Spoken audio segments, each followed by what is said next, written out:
Bonjour, bienvenue chez Micronutrice, première ferme d'insectes comestibles de France. Suivez-moi.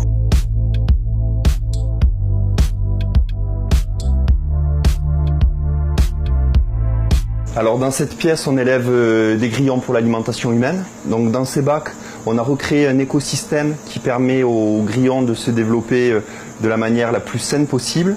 Et on va les nourrir avec une alimentation 100% issue de l'agriculture biologique.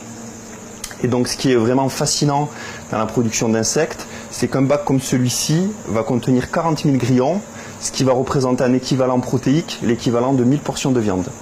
Les insectes, c'est une excellente alternative aux protéines animales, parce que les protéines d'insectes vont contenir tous les acides aminés essentiels, et le gros avantage des insectes, c'est que leur production va avoir un très faible impact sur l'environnement. Pour vous donner un chiffre, un élevage d'insectes va rejeter 100 fois moins de gaz à effet de serre qu'un élevage de viande classique.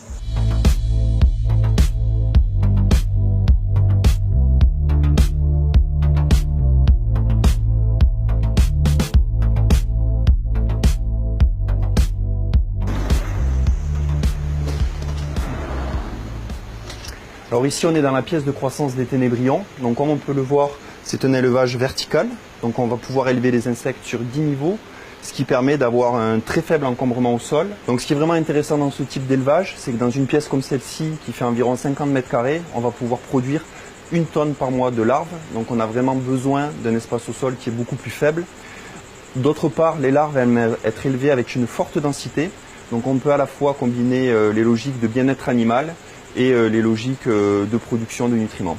Donc le ténébrion molitor est un insecte qui va avoir 4 différents stades. Donc le stade adulte où c'est un petit scarabée. Ensuite ce scarabée va pondre des œufs. Une fois que les œufs ont éclos, on va avoir une petite larve. Et ensuite on a une étape intermédiaire qui est comme le cocon ou la chrysalide, mais qui s'appelle la nymphe chez le ténébrion. Et donc nous chez Micronutrice, on produit la larve qui est aussi appelée ver de farine. Et en fait cette larve elle stocke beaucoup d'énergie pour la métamorphose.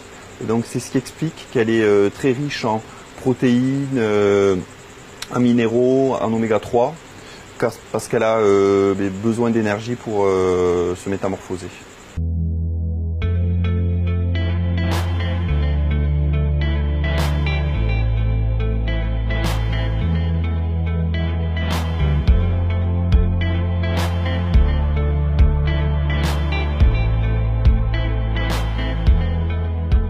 Une fois qu'ils sont déshydratés, on peut les utiliser tels quels comme ingrédients.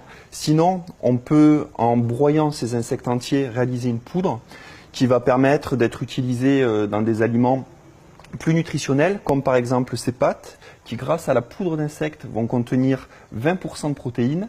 Et on a du coup des pâtes riches en protéines et on n'a pas besoin de rajouter de viande ou de poisson pour avoir un plat équilibré. On va avoir des produits apéritifs où les insectes sont aromatisés et prêts à déguster. On va avoir des chocolats où vraiment les insectes sont utilisés sur le dessus pour pouvoir découvrir les insectes comestibles de manière gourmande.